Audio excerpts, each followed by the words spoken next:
You pointed out something because a lot of us have been predicting a correction for a long time, going all the way back to 2008, and the way that we monetized all of that debt and we bought all of those toxic assets. We've been spending and borrowing and printing and expanding. The one thing that's different, according to you, is that China has stopped borrowing our debt. Explain your view on that. Yeah, well, the reason that Americans have been able to get away with this is because we've been able to continue to go deeper into debt to finance our consumption and to keep the bubble expanding.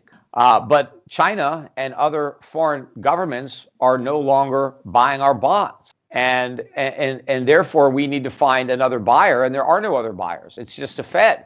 And so when the Fed buys, they have to print money. When China buys, they're not printing money. In fact, what happens is the Chinese companies sell us products, and then the money they earn is loaned back to us because the Chinese government buys up those dollars and then buys treasuries or mortgage-backed securities. So that's what's keeping the economy going. We get all these Chinese products that we didn't have to produce, and the Chinese, just take the money they earned and loan it right back to us by buying our bonds. So we no longer are riding the China gravy train. That was the irony of what Trump was saying. The Chinese were subsidizing our economy. It wasn't the other way around.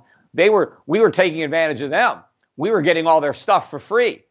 So that's going to stop. But the other dynamic, the other factor at play was the Ponzi scheme known as Social Security, because a lot of the bonds that the government was selling were being bought up by the so-called Social Security trust funds. And so that money was available. But now, given the fact that so many people are no longer working, and in fact, Trump has a payroll tax holiday where even the people that are working aren't even paying into Social Security to the extent that they are supposed to. And you have so many people that are just taking early retirement because they're not working anyway. The Social Security trust funds are hemorrhaging. They're selling treasuries constantly. In fact, they're going to run out of treasuries probably by the end of the decade. But so now you've got the biggest buyers of treasuries, foreign central banks like China and Social Security Trust Fund. They're now unloading treasuries. So the Federal Reserve is now the only buyer. And so that's just massive money printing.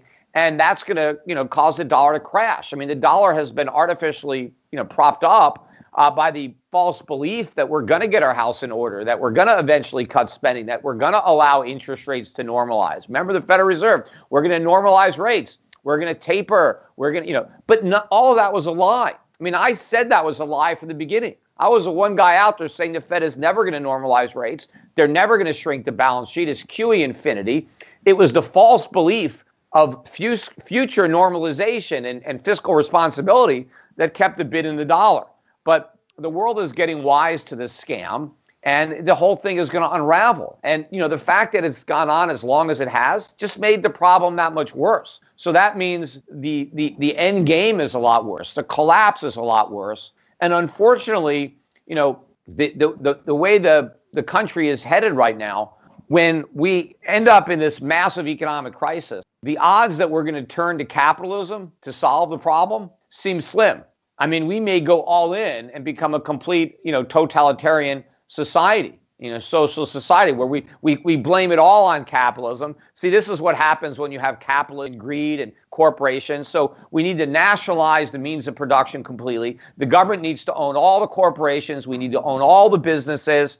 And, and we just become, like the former Soviet Union or, Cuba or any of these other countries. That's the danger. Before we continue, help us by smashing that YouTube like button and subscribe now to this channel. This shows the algorithm that you value the information, and it helps us spread this message. Sharing is caring. Please like and subscribe now. Thank you. And now let's continue. Right, that capitalism takes the blame for the disaster that government has created. Is there a counter-revolution possible of fiscal conservatism? Yeah, it's hard to imagine that it would be able to come back so quickly after being so thoroughly destroyed by Trump. Will all the Tea Party guys, not the Tea Party guys, the MAGA guys, will all those people suddenly become concerned about deficits in big government when they weren't concerned about it at all when Donald Trump was president? That's why it seems like it's so hard to do such a complete 180 and now be against everything that you were just for. I mean, it's not impossible. I mean, politicians are some of the biggest hypocrites out there. But the question is, can the public actually do that? I mean, ironically, I believe that there is a portion of Trump's base that actually wants small government, free, capitalism, libertarian, sound money, gold standard, constitution. And they just erected a false champion in Donald Trump. They saw in Trump everything they wanted him to be, even though he was none of those things. And I think he did a good job sometimes of throwing the red meat to those factions. People paid more attention to what he said and not what he actually did. But given the popularity now of modern monetary theory and the fact that, the deficits have been so big for so long without any,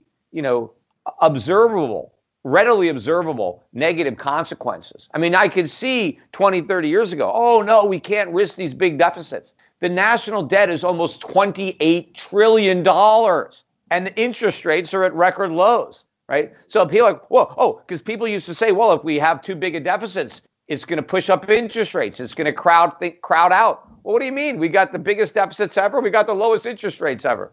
So since we haven't had the crash that people like me were warning would be the consequences of all this debt, at this point, there's no credibility left with the people who have been worried about the debt.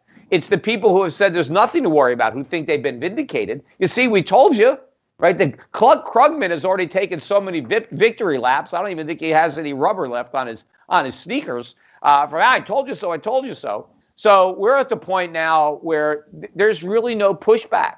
And so we're just gonna push this until it breaks, right? We're gonna keep going until we are over the cliff, and then we're gonna get a crisis. That's the only thing. The only thing that's gonna stop the spending and stop the debt is a dollar crisis where inflation runs out of control, the dollar's in free fall, prices are soaring, and my gut is the initial reaction to soaring prices is going to be price controls. Like we had with Nixon. Maybe we'll get them under Biden. I mean, I thought they might have happened sooner, but we were able to kick the can down the road.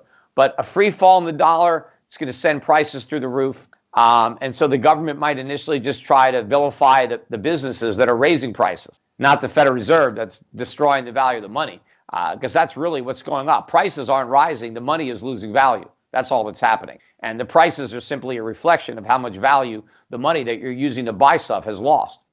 Trump certainly didn't pass as many regulations as a Democrat would have during that 4 years. I mean, obviously, Biden's going to make up for lost ground, and we're going to start, bogging down American businesses with even more red tape. And clearly, the justices that he nominated to the Supreme Court were much more likely to strike down something that was unconstitutional. Not that they will, but they're probably more likely to than the justices that would have been nominated by Hillary Clinton and that will be nominated if Biden gets the opportunity to do that.